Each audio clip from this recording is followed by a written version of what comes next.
Welcome, advocates, to another episode of the Leading Equity Podcast, a podcast that focuses on supporting educators with the tools and resources necessary to ensure equity at their schools. Today's special guest, I have someone who I have followed for a very long time. I am honored and blessed to have Mr. Glenn Singleton on today. So without further ado, Glenn, thank you so much for joining us today. Hey, it's my pleasure to be here.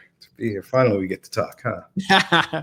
The pleasure's all mine. You have some exciting things coming up with Courageous Conversations. You're coming up on your 15th anniversary as far as your conventions go. So I want to start there, share a little bit about what you have going on in October, and then we'll go from there. Well, we're going to get it right out of the way, Yeah. right? This is our 15th annual National Summit for Courageous Conversation. We started back in 2008. Something about Katrina just got me focused on what would it be like to convene people for very specifically to look at racial justice, to look at achieving racial equity and racial equity leadership in schools, to talk about culturally responsive instruction, inclusive classrooms.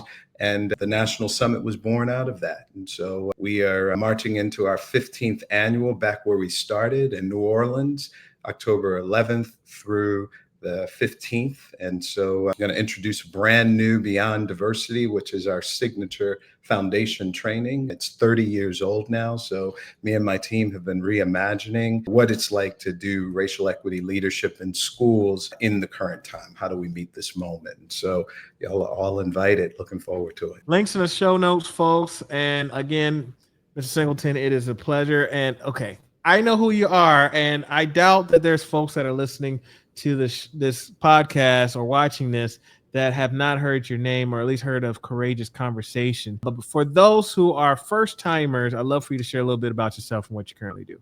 Well, I am the founder and the CEO of Courageous Conversation. Our operation has been around for just over 3 decades now. And our work began with supporting classroom teachers and providing culturally responsive instruction to meet the achievement disparities. And it grew out of that into the systemic leadership transformation platform that we've been engaging with school districts all over the world around. And so this is leadership development at the board, district, and site level. It moves right into classroom leadership, student leadership development, families and communities. And we've posted some of the most impressive gains in terms of student achievement and engagement. And so I'm really excited about this work that we've been about for these 3 decades and looking at the most important moment in our time right now to make sure that this work is well cemented in our school systems across the country. Well, congratulations on 30 years. That is a long time to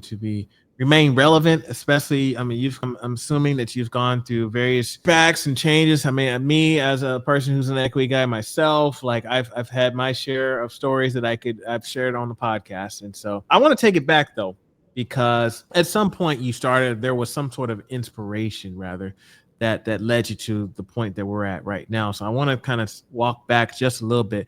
What inspired you to start doing this work? That's an amazing question.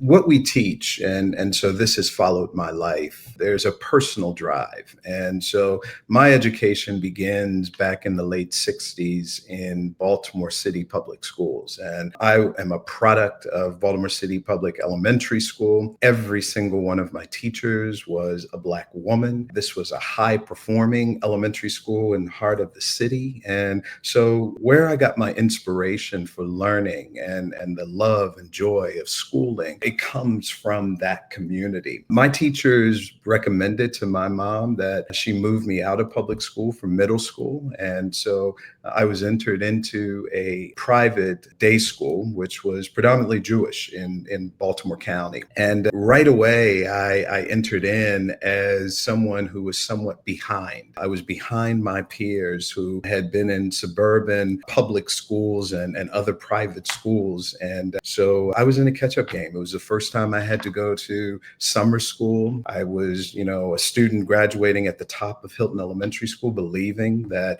I had it all in me. And now I'm not doing well in language arts and all of those things. And so that was the wake up. And it told me about the vast disparity of educational opportunity in this country. When I became director of admission, I jumped forward for the University of Pennsylvania. I got to visit schools all over the nation. And so I was in high schools every day all fall. And then I could really see this real diversity of opportunity for students to actually gain the requisite skills and knowledge to have these options, like I had to go on to the Ivy League after high school. And so I couldn't sit with that. By the time I got to graduate school at Stanford, I was gung-ho to engage in this conversation of why Black, Brown, and Indigenous children were not receiving the same kind of educational opportunities in this country. When we talk about the quality of teaching, the quality of curriculum, the amount of resources, why was there such difference? And that became my work. I haven't left it since that awakening moment at Stanford when I was thinking, am I going to be a college president, or am I going to engage in this K-12 conversation about racial disparity and racial inequity? So why didn't you take the college president route instead? Why did you choose to go to the K-12 route? Because honestly, the college that I saw in my mind needed a functioning K-12 system to create that community of student scholars, that community of educators. When I got to Park School, that independent school, I never had a Black teacher again. There were none. And so in the college that I see, we have the best of all communities teaching, bringing the best of these ideas and experiences into the classroom. And that's what I always tried to do as a teacher. I couldn't be the white professor that many of my students had only had coming to their graduate studies. But what I could do was bring educational theory and firm practices in education through my own experience to these students and let them engage with that. And I think that's the magic of learning. And so this college that needed to be created, that still needs to be created, requires that the K-12 system feeds it its best across all demographics. And that's what the work we had to do. And that's the work that we do in K-12 education today. Okay. And now you talked about. Thank you for sharing. By the way, I was curious. So, folks, thanks for hanging with me because I was curious. So, and out of this work, you mentioned courageous conversation came up at some point. Could you walk us through some of the origins behind that? Right. What we saw these extraordinary disparities. And let me be very specific, because when we go into the school, we often look for ourselves in the environment. So I was looking for little Glenn in that environment. And what I saw was that Glenn was at the bottom of the achievement for standardized testing and for placement into advanced placement and honors and gifted and things like that. And so I'm asking about this data that I'm calling to be disaggregated by race. Okay, which is something that the state of California, where I was at this point, was not doing. Okay, equity wasn't on the landscape when I started my work. I wanted to see where we were placing our children, what kinds of opportunities they were getting, and why this disparity in terms of the results, graduation, discipline, high performance in advanced placement, and things like that. And what I saw more than anything was a constant blaming of the children and their families and their community, okay, for not achieving, and a lack of opportunities for that achievement in the school system itself, and codified in the policies, the programs, the practices of daily schooling. And so that was the point that I needed to rest in. And I haven't left that point yet. We have the data. Okay, the data continues to point to these disparities, and I can point to the ways in schooling that we create this data by not resourcing our children to get the best of and the most of schooling so that they can perform at the highest levels. Okay. So now that you were able to get that data, I'm assuming that there was a place where you had maybe colleagues or peers that are coming up to you and saying, hey, I'm hitting walls. I'm having trouble having these kind of conversations to let, or maybe bring awareness and things like that. Walk us through some of how that developed into protocols and Right on it. You're right help on it. me out. Help me out. Right on it, brother. So initially, I'm jumping to, come on, let's just fix this. Okay. Yes. Let's Yes. just bring these teachers over here. Let's hire this way. And folks were like, well, you can't, why would we do that? Right. And so what I noticed was even more than this challenge of systemic racism and grappling with that, the harder part was that the educators didn't have permission, consciousness, and skills Mm. to really be able to even negotiate the conversation. So my first work was to create a way that we could actually talk about race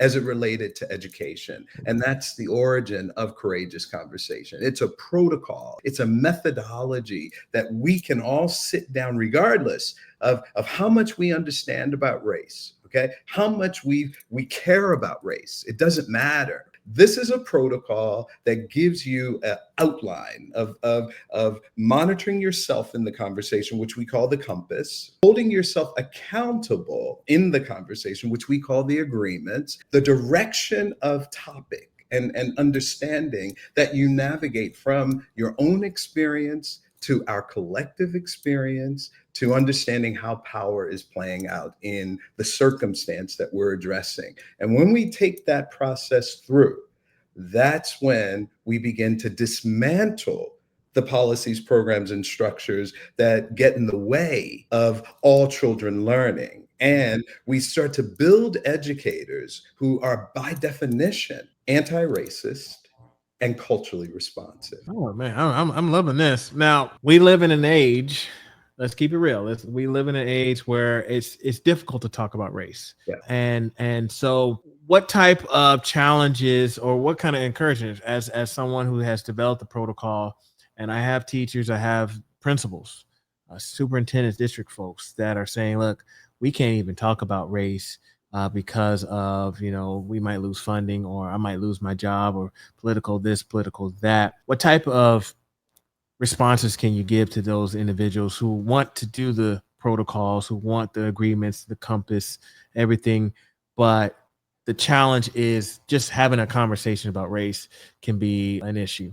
Yeah, something about Peter Singe's work in Mhm. systems thinking. Yeah. And the fundamental aspect is that our beliefs drive our behaviors, which determine Mhm. our results. So the first belief that we need to interrogate is that all of a sudden it's tough to talk about race, Mm. when in reality, it has never been okay to talk about race in this United States of America that I've been a part of for over 60 years. So today is not new in that case, but what has happened is, and I'm gonna, for the folks joining us today, I'm gonna make it simple. Let's not go all the way back to the 60s or even times before that, emancipation and so forth, where race has been so prominent, right? The civil rights movement. I'm gonna just take us to 2008, the Obama presidency. And this particular moment in our lives required that we all have a higher level of sophistication about race.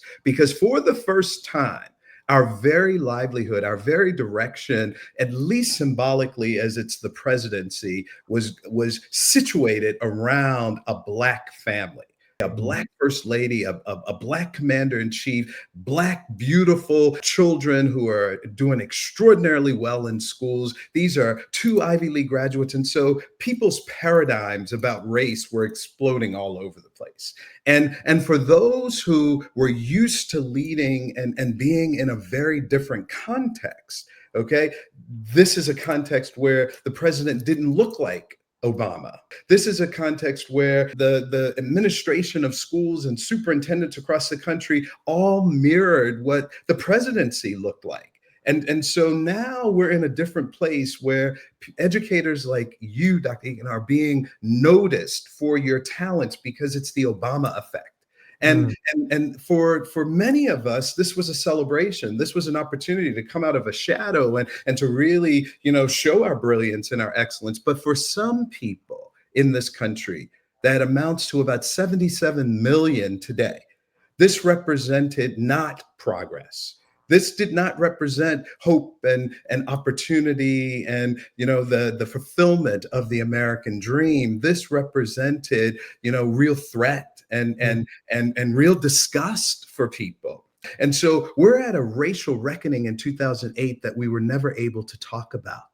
And so, consequently, in 2025, the racial reckoning is even more difficult because we don't have a president now who, when Trayvon Martin was killed, down in Florida, who would say, "I relate to this guy." If I had a son, he'd look like Trayvon. I'm called to this in a very different way. And so these circumstances are still happening in the United States, but we have a different apparatus here in Mhm. Washington, D.C., that's not giving us permission. In fact, they're giving us a lot of prohibition. And so this is not new to those of us who have always been about racial justice. Okay. This is the moment where we double down. Okay. We do what we know needs to be done to ensure that our children through this period get what they need. And that's our responsibility. The baton was passed. And so that's where I am now. It's not new and we've never had permission, but now more than ever, we need those tools, that consciousness, and that will to actually engage at the forefront of this struggle. Woo, brother. Well, I love the way you're saying this is not new. This has been. I mean, like you said, we could go all the way back. Keep Right? It going. doesn't matter what of time period. This is not new.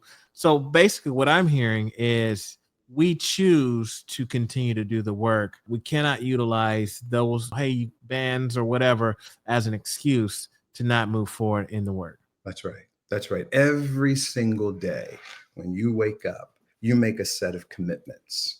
And that first commitment is to yourself. It's to honor who Mm. you are and the talents that you have. And so if you're going in to exercise those talents in the classroom, the most important place, if you're going in to do that, all right, you need to first look in the mirror and say, I'm going to be about what I'm about. Right. And in that, I see in the mirror my 80-year-old mother who sat at the lunch counter. My mom was the young one at Morgan State University. She was the one who could not get arrested. So she held on to the IDs for the protesters. We're talking in 1963. And so what's my role as she hands that baton to me? Because it's not finished. And as Angela Davis said, freedom is a constant struggle. And so, what we're going to do now is we're going to take that baton through this very difficult moment. But the first thing we're not going to do, okay, is act like because there's a new executive order or there's a new commander in chief or there's a new apparatus that says I can't learn about Dornell Hurston in class. I'm not going to make that my reality. I'm going to figure out how I do these things that I know brought you and I to this conversation today and how we're going to transcend, how we're going to reimagine in this moment and go forward. I love this. Now, I've had folks that say, "Sheldon, I'm on board. I hear what you're saying. Let's continue to be advocates. Let's continue to do this work." However, in this age, I am worried about losing my job, or I am worried about 'cause I got bills to pay. So last time I said something, a parent came at it, or I got put up for school board meetings or whatever, where it gets to the point where I'm afraid to say anything because of I live in an age where if I don't have a job, if I lose my job, then I am going to be, I don't know, homeless or whatever. So when folks are saying these kind of things, like I hear you, Mr. Singleton, I hear you, Dr. Akins, I'm with you. However, I'm afraid of the repercussions that could be severe for me. How Good. do we respond in those type of situations? We honor it, okay? Because my mom was afraid of those same things. As I said, this is not new, which is this mindset, and this is my loving accountability right now. We got a courageous conversation is called courageous conversation because we speak truth that stirs a kind of discomfort.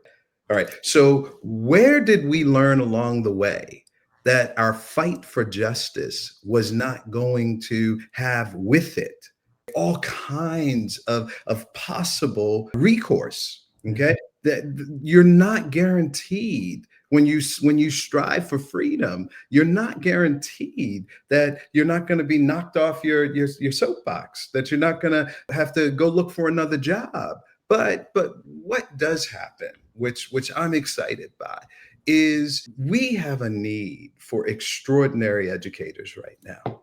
And so you might not be in the place, the Mhm. specific school district or classroom or building where they are ready for your truth. And the courageous conversation protocol is the most gentle and elegant way to allow people to join that on ramp. But sometimes what we discover is that the folks that you are in community with are not ready and aren't willing to join that ramp. And so the question is now for you.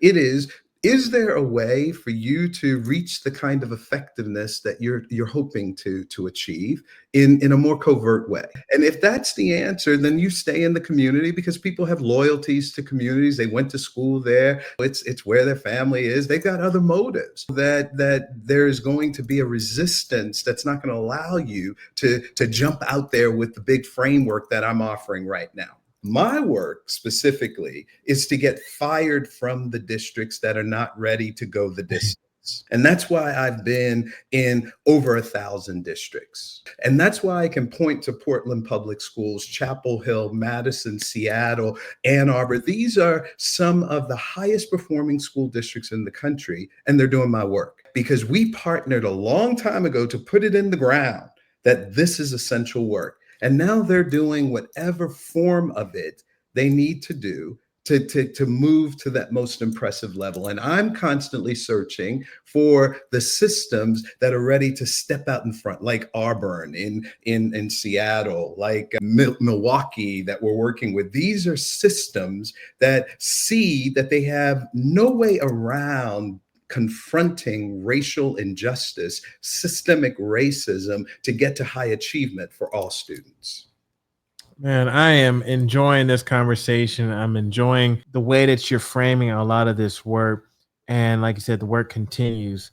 And here's the thing, and something you said that kind of stood out was utilizing the protocol in the way that it needs to be utilized in that setting. My understanding was that the protocols is for racial conversations and it needed to be structured a certain way. And at the end of the day, if we don't agree, that's okay. But correct me if I misunderstood that, because when you said use it the way it needs to be used based off of the setting, I just want to make sure I'm clear on how the conversations take place. That's good. So let me pose it this way. When I wrote protocol, what I'm recognizing is that even those of us who have high level of consciousness about race in our lives never really learned how to negotiate race Mhm. in these very important circumstances, schooling and our work and occupation, in those moments where racial disparity just hits us. And we have to engage. We have to figure out what's going on here and talk about it, articulate that. And so we use race as that topic because it is among, if not the most challenging topics for us to negotiate. I'm giving a way for us to negotiate that challenging topic, no matter how much experience you have. That's the first piece. The second piece, though, is the protocol itself can, in the ways of Professor Kimberly Crenshaw, who talks about intersectionality. The program is talking about race, but race is truly just a proxy for power. It's Mhm. talking about power. So whether we're talking about gender, whether we're talking about political perspective, whether we're talking about learning styles and so forth, the protocol brings us through that same kind of healing and development and achievement, because first and foremost, you're coming to understand, what does this mean in your life? So you're not talking about race as an abstract or a theoretical. You're talking about what I just lived. When I started in this conversation today, I started with my education at Hilton Elementary School because that's where it's fundamental of how race operates. Then I went to Park School. Then I went to the University of Pennsylvania. Race plays out in each of those. What are the racial learnings? So we give people an opportunity to figure out race in their lives. So that when you and I come together now and you figured out yours, I figured out mine, we can talk about ours. We can talk about what's happening in this whole school as we all come together with these different experiences and ideas and perspectives. No, we're not going to agree to disagree, because the third part of race is Mm. about power. So as you listen to your story and my story, and we try to understand why these outcomes are existing, parts of your story and parts of my story are going to give us insight. Just as some of the ways that we've come to believe race in our lives doesn't really play out in the reality of power. And so that we have to dismiss. So for all of those people who are saying race doesn't matter, or we've transcended race, or I'm colorblind, this conversation protocol helps us to disavow ourselves from those falsehoods about race and move to the nuanced kind of generative conversation that lets us get to the real deal of race and dismantling racism, because that's the point. Got you. I'm on your website and I was trying to run because I didn't want to misspeak on the protocols. Could you run them down for me, please? Sure. So courageous conversation has three components to the protocol, right? The first component that I'll talk about is the compass, right? Okay.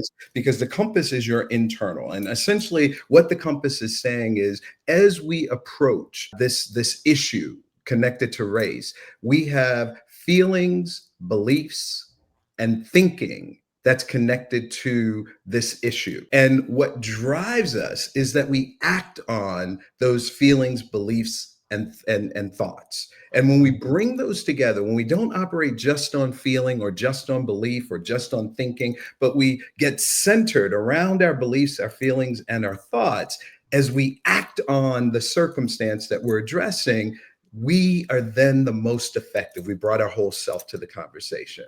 A second feature is called the agreements. And if there are four agreements, and they provide a structure for the conversation. They give us some rules for engagement. That way we're operating in the same way, Dr. Aiken. And this way, I'm saying the first one is that we stay engaged. And engagement doesn't mean that I just showed up for your podcast. It means I'm going to give you some feelings. I'm going to give you some beliefs. I'm going to give you some thinking about this. And I'm going to stay right here with you, even if the question is too hard, or I don't like it, or it makes me feel some kind of a way. I'm staying engaged. The other piece is that when we're dealing with race as a social construction put into our humanity for no good reasons, because we know that human beings are not hierarchical in terms of our abilities and our skills and all of that. This is a creation by a human being and a group of human beings to say that white's better, to say that white's superior. And we know better than this. All of us know better than this. And when we actually engage with how race has shown up, we get to the discomfort of that.